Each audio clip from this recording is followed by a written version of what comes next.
Hey y'all, thanks for tuning back into Chickanic. I hope everybody's having a great week. I had a super eventful week. I'll tell you more about that later, but I didn't have any really cool equipment come in this week that was like caught my eye of something I should make a video on to tell you about, but I did have a bunch of equipment come in. So I thought I'd just take you along with me for some diagnosing and repairs.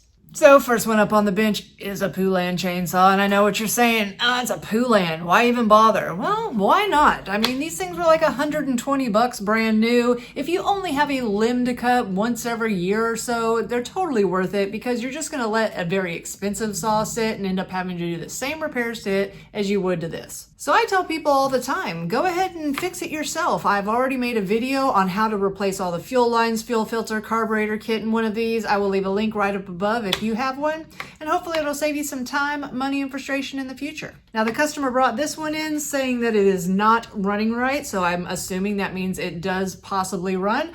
First thing I'm going to do is check the fuel. Now, when releasing a fuel cap, you're always going to want to put some sort of rag over the top of it because a lot of times it has built up pressure in there and it'll geyser gasoline all over your face. Grab your little gas sucker pipette, get down to the bottom of the tank, give it a good suck. And it looks clean, no water in it. Give it the good smell test.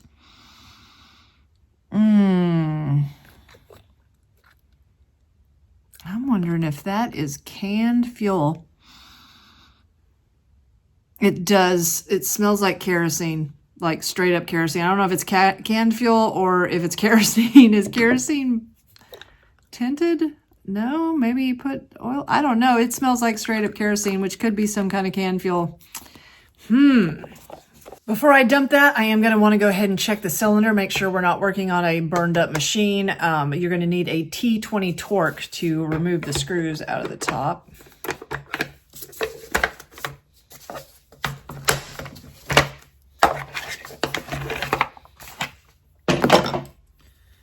Well, that air filter looks like it's been cleaned a few too many times.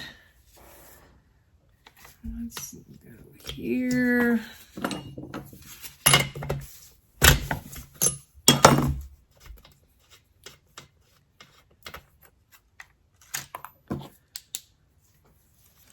Well, the cylinder looks really good.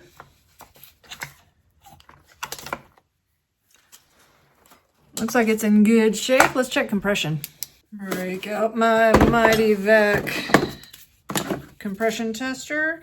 I always use a short one. It's just easier. It's always the one I wear out. And then I have to use the long one and it's all awkward.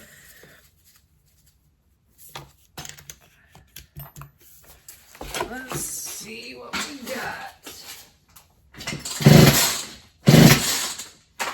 I didn't even have to pull it 3 pulls. I got 120 on 2. So I got a good cylinder. I got good compression. I have weird gas. I'm going to go ahead and start it up and see how it's running. I'm going to go ahead and pop in a new plug because that one looked a little scary. Even though that is probably not the reason that it is running poorly. Choke it. We're going to prime the stink out of it because it has not started in a long time. And let's see.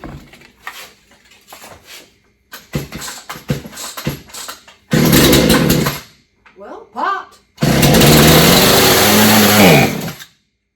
And it died. Okay, do over.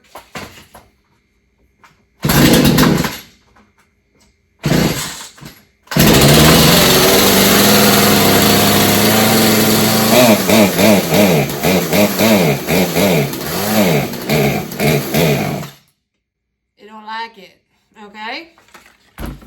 Now, when the customer dropped it off, he told me that he had been working on it, and you could obviously see he replaced the fuel lines because they are connected correctly, but 2 of the lines, the one returning the fuel back into the tank and the one drawing the gas to the tank from the fuel filter, are in the wrong holes. But he does have the fuel filter on the correct line going to where it sucks it into the carburetor. So I don't know if that could be the issue. But the first thing I'm going to do, I'm going to go ahead and break out my adjustment tool, and I'm going to see if his adjustments are correct. Because even though the gas is funky, the way it ran, it had potential to run correctly. So I just want to make sure, you know, I don't want to get rid of his canned fuel if I can just go ahead and adjust it out. If that's the fuel that he's going to use, I want to adjust it to those specs. Now, a lot of times when I make canned fuel videos, people leave in the comments, well, why don't you just adjust the carburetor? I mean, it's going to run fine if you just adjust it. Well, that's not the point I'm trying to make with canned fuel. When you buy canned fuel at the big box store, we know which one I'm talking about. If you don't, you can go back some videos and see. I've seen multiple issues with it running in units. A lot of times people say, just go ahead and adjust it. Well, that's not the point. The point is that if you buy something at the big box store and it does not say that anywhere on the can. You're supposed to just be able to put it in your machine and it run correctly. It's not supposed to run rough. It's not supposed to bog out. It's not supposed to be burning your engine up if you don't adjust it. It's supposed to run correctly.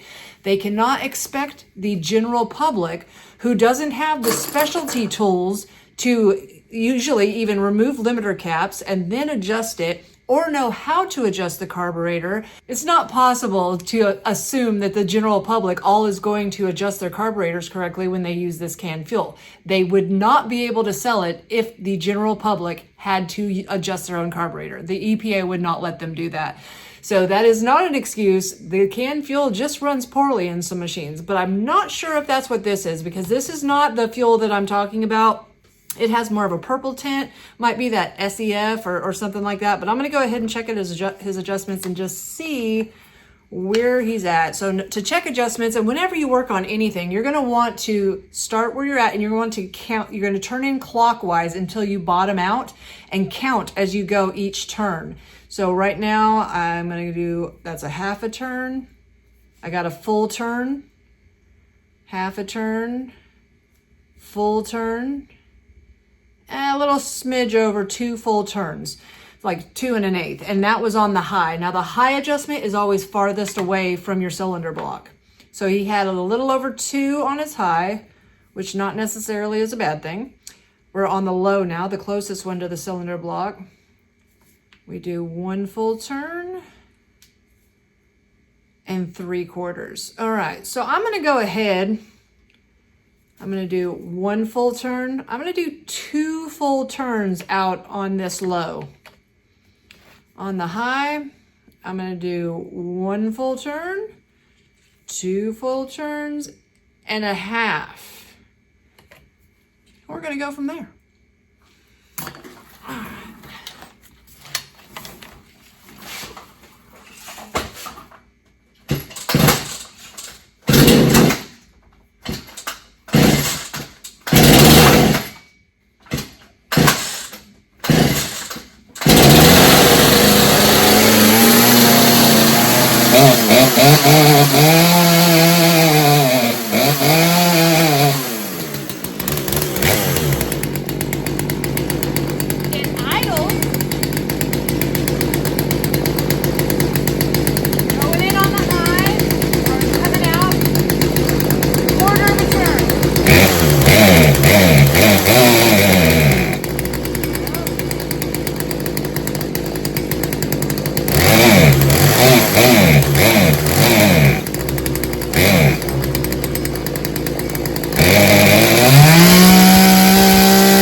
That's how I adjust a carburetor. Now I could bust out my digital tachometer and make sure that I'm at the correct RPMs. You could usually look it up online and find out where it needs to idle and have top RPMs at. But I've been doing this so long, I just know it by my ear. And thankfully for him, this was a super easy fix. Next one up is gonna need some repairs. Now the customer that brought that Poulan in, he brought me a gift and he said if I could fix it, I could have it. And I'm pretty excited to try. Next up on the bench is a Mantis Tiller. Now this thing has been sitting forever, okay? It looks super scary. The primer bulb's rotten. Usually when that's rotten, the diaphragms in the carburetor are toast. The fuel lines are probably bad. Why do I love working on these though? Because unless they are burnt up, and usually they're not unless somebody runs straight fuel in them, the pistons last forever. These machines will outlast us all. In fact, you can buy one today that is made exactly the same way as it was 40 years ago. Like seriously, the same parts. You can interchange a Mantis Tiller part, anything pretty much on it from 30, 40 years ago to the same one you could buy today. I will leave a link in the description box below if you want to get your own. I own like 5 of these because they're awesome. And I don't need 5. I really just have them for parts. I use one. It looks scary as all get out. I don't care because it is the best tiller ever made. So I'm going to go through this one. First thing I'm going to do is check the cylinder and see what it looks like inside. Now I'm going to break out my HD endoscope so I can get my little camera down there and see inside, make sure that it's all good. In fact, the machine that I use is slightly burnt up and it just keeps chugging along. And you know why it's burnt up? I lent it out to a friend. I even filled it up with fuel and told them do not put straight gas in it. And when they brought it back, what did they have in it? Nasty straight gas with tons of water in it. So thankfully, she must have got done with most of what she needed to with the fuel that I had in it because it was only slightly scored, but yeah, it doesn't run as good as it should. But it still gets the job done. So let's turn this thing on. I leave these in the description box below if you want to get them. They're always on sale. I always let everybody know when they are because usually they're like $70 and they go on sale for $50 plus a 20% coupon. So let's see. It's beautiful. Look at that. It looks really good. I'm super excited. This thing's totally going to run. I just know it's going to run. It's going to take me about 20 minutes. I'm going to have it running. Watch. I know it looks good, and I know everybody's like, vacuum test. Y'all, I'm telling you, you can vacuum test all you want, but the fact is, rarely ever do I have any kind of vacuum issue. No seals go out, nothing like that. That is so seldom that it's not even worth testing for most of the time. So let's check compression. It's a little tough to pull. I don't know if that's just from sitting or what. We got 110. Oh yeah, baby. 130 pounds. And while I've got all this undone, I'm going to go ahead and check, make sure we got some fire. Find a good place to connect it to. Maybe the muffler. Let's see what we got here. I keep all my tools in the description box below if you want to check them out. Okay. Yep, I got lots of fire. All right, we're going to go ahead and remove the air filter. Oh, this is scary. Every single port for the air filter is clogged up. That's gross. Can you see all that? Every single port down here was clogged up. The air filter's terrible. This poor thing. It probably bogged so much the last time they ran it that it, didn't even run right. So we've got Phillips here, or flathead. I'm gonna go ahead since I got it handy.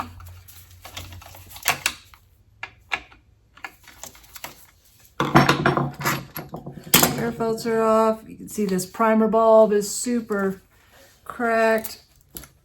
Oh yeah, that's been on there a minute. I have had these throttle cables stuck in the carburetors before and had to put kits in the carburetor with the throttle cable still attached. That's not fun, but yeah, check that thing out. It is funk nasty. Let's look in this side, make sure we don't have no scoring. Looks beautiful. All right, these fuel lines have got to go. We're just going to go ahead and yoink them out. So now we're just going to grab this whole, ooh, that's hard. That grommet is hard. Pry that thing out of there. Come on. Come on. I don't want to poke myself. Not on film. Because I've done it a few times, not gonna lie. Oh, that thing is hard.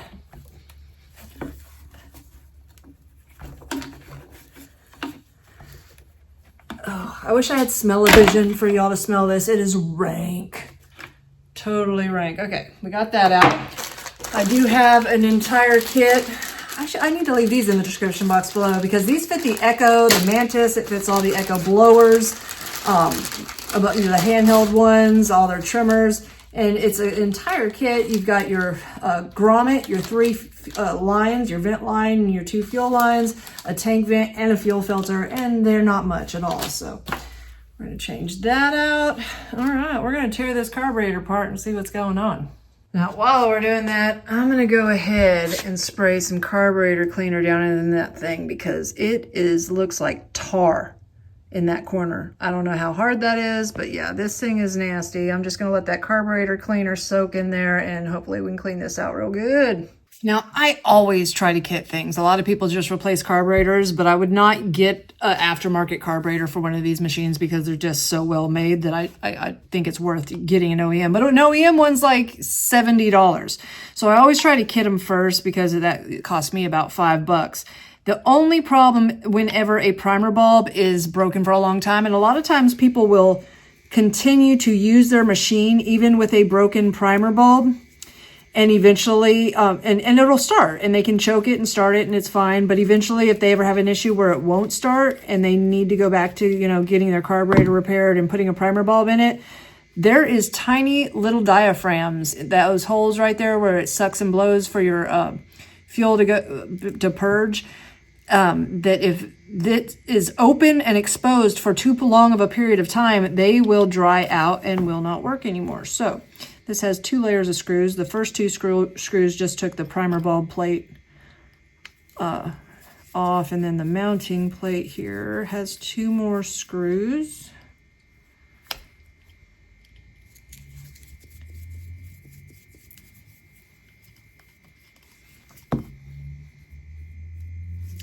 Remove this old fuel line.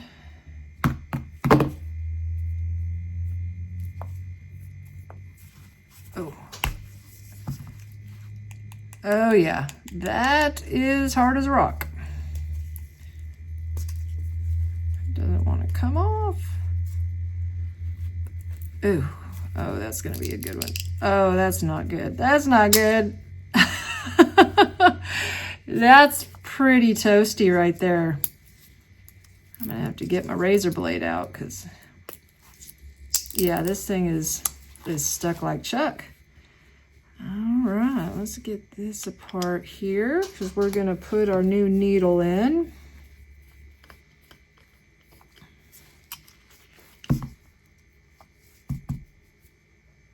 Oh, thankfully the needle was not stuck. It came right out. Let's remove this other side.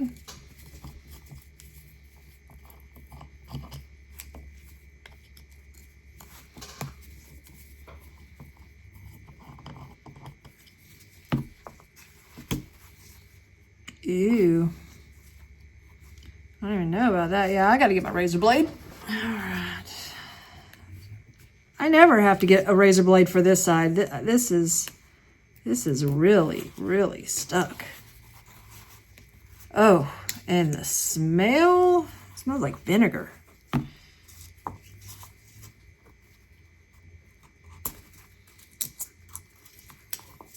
Okay, got all that off. I'm gonna go ahead and take my high and low adjustment out. So we are going to make sure that we know which one goes where. Always remember that. So I'm gonna set my high down, and then I always put my low jet on the left, low left. That's the way I remember.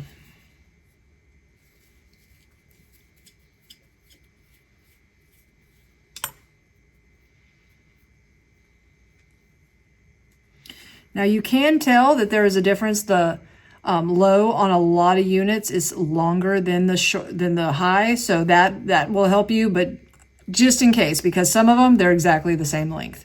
Now I'm gonna go ahead and pop this in the ultrasonic cleaner because it is rank, and I'll be right back.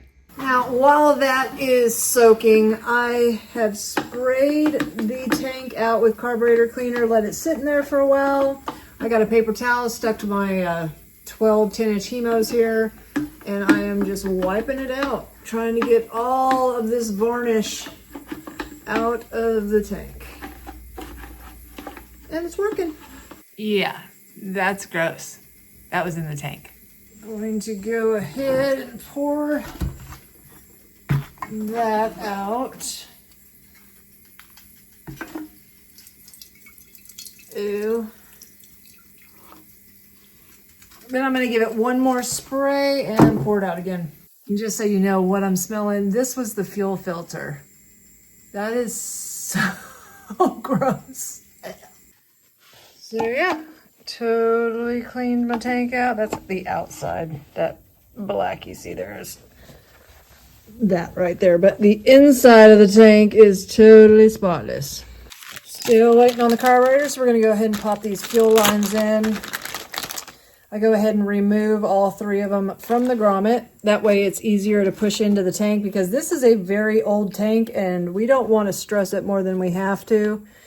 So, and it's really easy to get the fuel lines in once we have it in there. So we want to be very gentle with this tank. Just pop it in just like that. Now they give you a lot more fuel line than you're actually going to use. The return line is going to be like really short. The vent line is going to be really short. The fuel line that goes to the fuel filter is going to be the longest one. You're going to use the whole piece because it lays in the bottom of the tank. Now when you get them on these kits, the ends are cut at a slant. That way it's easier for you to push it through the hole, but you're going to want to cut that off flat when it comes to putting your fuel filter on or sticking it to your carburetor. So we are going to stick one through, and I'm going to pull it out the gas cap hole. Cut that little sliver off the end there. I'm going to get my tiny pointy needle nose, and I'm going to stretch that fuel line out. It makes it so much easier to get on your carburetor nipple, fuel inlet nipples, or your fuel filter. Just give it a good stretch. Once you've stretched it out, quickly grab your fuel filter, and it goes right on. And we're going to go ahead and pull it through just a little bit more, because the carburetor sits really close to it. So, and we could always pull it back out. But get it out of the way and get your fuel filter down, laying all the way in the bottom of your tank.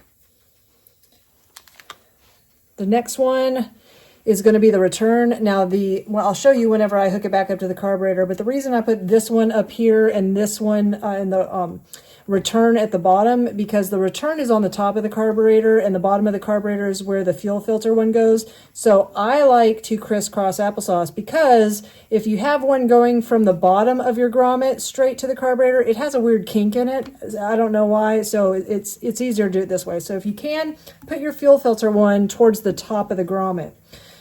This one we're just going to barely stub in there, and we're going to be able to go ahead and cut it off probably about right there in the center. So, and that'll be plenty for the carburetor. Now we've got the other side that's got the curve to it. We're going to stick that in, and we're just going to stub it in, because this is going to be our vent line.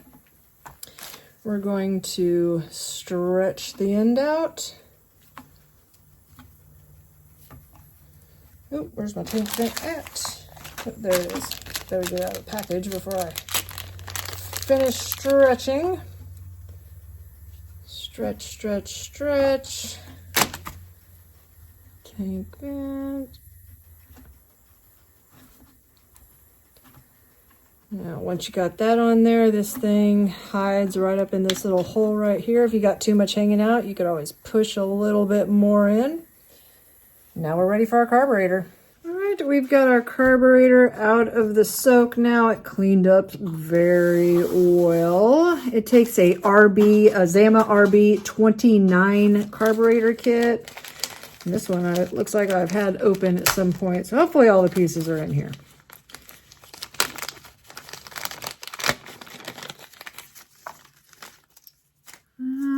let's see what we've got. I think I'm going to need not that one. You will have more pieces than you are going to end up using. So yeah, I need those two. What's this other side look like here? This one on there. That'll line up good with this one right there. Yep, that's what it is. Okay, I got it all figured out. All right, so let's go over your basic carburetor repair kit. First thing we're going to do is put our brand new needle in. We're going to grab our spring, put it in its little hole there. I've got my needle lever. This takes some practice, but you'll get good at it. The more you do, you're going to push down on the spring as you swoop underneath the needle. So I'm pushing down. Oh, hold on. Tap that over just a little bit. Swoop down under the needle. Press it down with your left finger or right, depending on if you're right-handed or left-handed. Put your screw in. You do not want to wrench down too hard on this one. Just make sure it's nice and firm. Now, most of the time, if you're using your old needle lever or the new ones, there is usually not much you ever have to adjust on these. Usually they come perfect whenever they come out of the package. Next, we're going to put the gasket. When it comes to the metering diaphragm side, the gasket goes first against the carburetor, and then your metering diaphragm. Now, some of them will just have a plate here. This one does not. This one, whenever you're working on the Mantis, both the fuel inlets, they go to point in the same direction, so that we know that that's going to go this direction. Ooh, we need a primer bulb. All right, pop our primer bulb on there. Now we had 2 screws that... Now these are big screws, they go there. And then the small, you have 2 small screws and you have 2 longer screws. Now the 2 small screws are gonna go first for this bottom plate.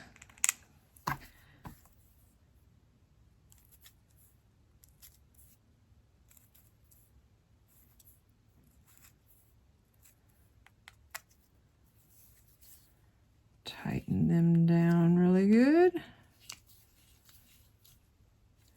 And then next, we're going to put the plate over for our primer bulb, and that is the longer screws.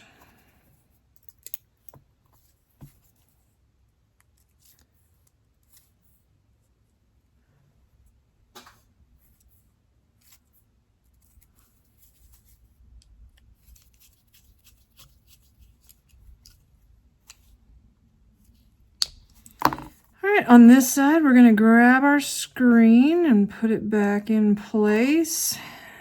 Gently get it down in there to where none of the edges are poking out. This side is much easier. You just grab this plate here. The gasket goes towards this plate and all these raised edges. Then your diaphragm.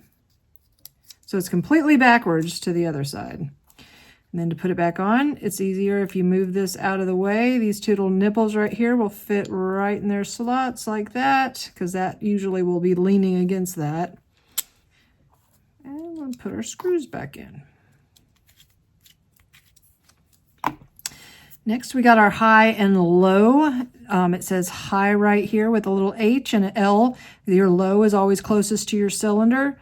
And remember, we've got a longer one on this one than this one. So this is our low. Low is long and low is on the left. I always put my low on the left. Low, closest to the cylinder one. High.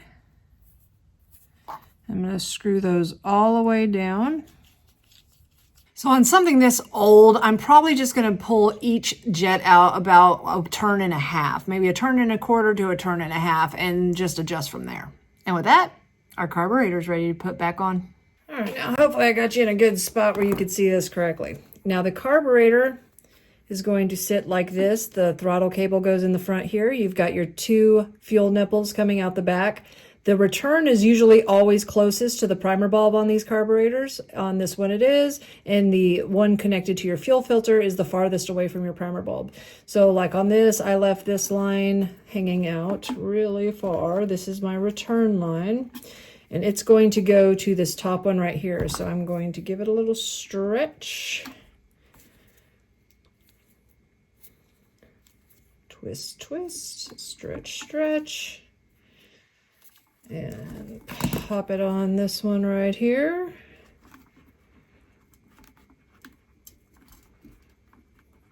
And that's my return line. Now the one going to my fuel filter, now I can pull it out as I need it. And I can always push it back in if it's you got to have something to play with while you're moving it around here. We're going to stretch it out. Twist, stretch. The more stretching you do, the easier it is to get on these nipples. Usually I do it a little bit more than this, but I don't want to bore you guys. Once you got it stretched out, slide it up on there.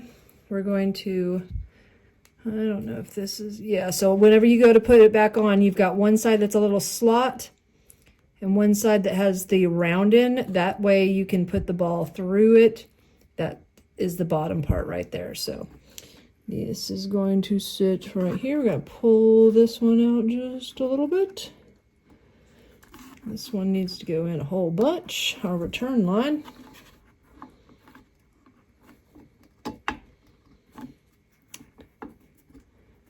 And just like that. And we can put our air filter base with our screws back on. All right, so I popped a new plug in her. I got her full of gas, but I did check one more thing, because remember when we started removing stuff and this air filter base was completely compacted with dirt dauber, mud dauber, whatever y'all call them, dirt? Yeah, let's check the muffler. Took a little peek up inside here and look what I found. Let me get my tweezers here. A nest of something.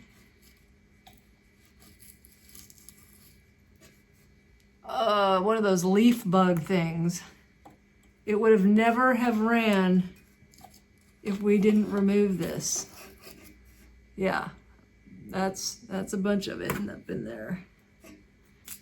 Always check your exhaust, guys. Oh yeah, it's full of this stuff.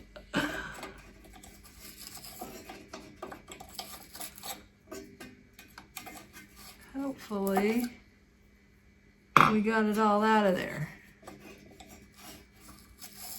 No, we didn't.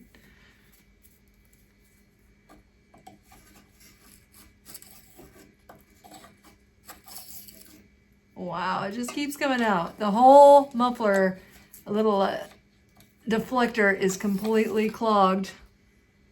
I think we got it. All right, now we can see if we can start it.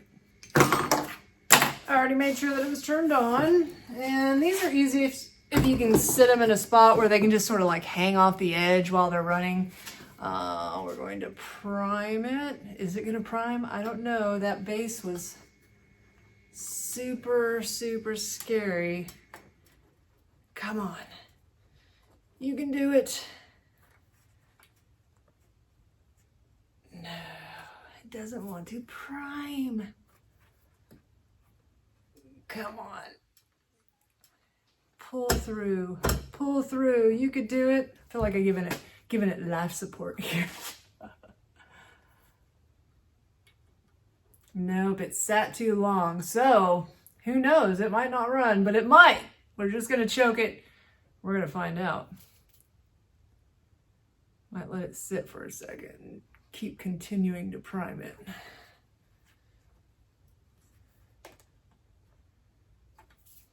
I don't know. I'm going to pull and just see.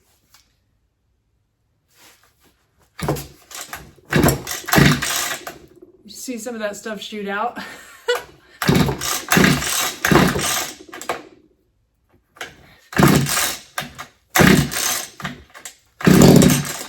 Oh, that's a pop. That's a pop right there. That is a pop. Here we go. Come on, pop. Take it off, choke. Let's see what it does. getting easier to pull. I'm gonna choke it again. Now it did not prime. If it would have primed, it would have started, and it's because that base is bad now. I'm gonna try to soak it in maybe some Chickanic in a bottle or something to get those diaphragms loosened back up. If not, I got extra carburetor pieces around here, I know. Come on, I'm gonna take it off choke, give it some gas while I'm doing it. Oh, come on.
I gotta mess with the idle a little bit, but did you hear it? That thing idles for a while, okay? And it runs great. This thing is awesome. These are like $379 brand new. I can clean this up and it looked great. I am so happy. And that is why I love the Mantis Tillers. They are pretty much the best two-stroke ever made. You can always fix them. It does not matter how long they've been sitting for, how abused they've been. As long as they didn't have straight fuel run in them, you are going to get it to run every single time. The metal was made better. The carburetor was made better. When it comes to the tines, Mantis, even today, if you buy a brand new Mantis mini tiller that's exactly the same as the one made 30 years ago, you get lifetime warranty on the tines. They will just ship you new ones if you have your proof of purchase. That's crazy. So pretty much they're indestructible. I mean, the transmissions never break on these things. I just can't say enough good things about them. If you want to get a little mini tiller, I highly recommend the Mantis Tillers. I leave them in the description box below if you want to get your own. So guys, yeah, I'm a day late making this video. You want to know why? Let me show you what I got this week. I might have adopted some babies this week, like 16 of them. Say hello to my golden girls and Baxter. That's Baxter under there. He's a rooster. I have 14 Buff Orpington hens, 1 Buff Orpington rooster, and Baxter there, he was my mystery rooster that I had to figure out what he was. And he's a Belforder from Germany, which ends up being a beautiful, like 10 to 12 pound rooster. So I'm pretty happy about that one. But these guys are just super cute. So this is me trying to be a little bit more self-sufficient with my garden, now my chickens and solar power and all that good stuff. It's not cheaper for eggs at all, but hopefully I can have meat and eggs if anything ever happens.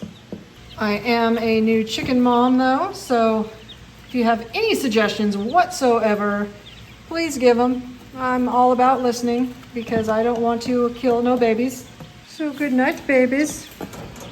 So guys, thanks again for tuning in to Chickanic. If you find yourself coming back over and over again, think about hitting that subscribe button. It helps out the algorithm to make my videos shown to more people to save them time, money, and frustration in the future. If you haven't found me at Facebook, find me at facebook.com/Chickanic. Find me on Instagram at TheRealChickanic, or find me at Chickanic.com where you can get your own t-shirts, hoodies, and long sleeve shirts. Thanks guys, and have a great day.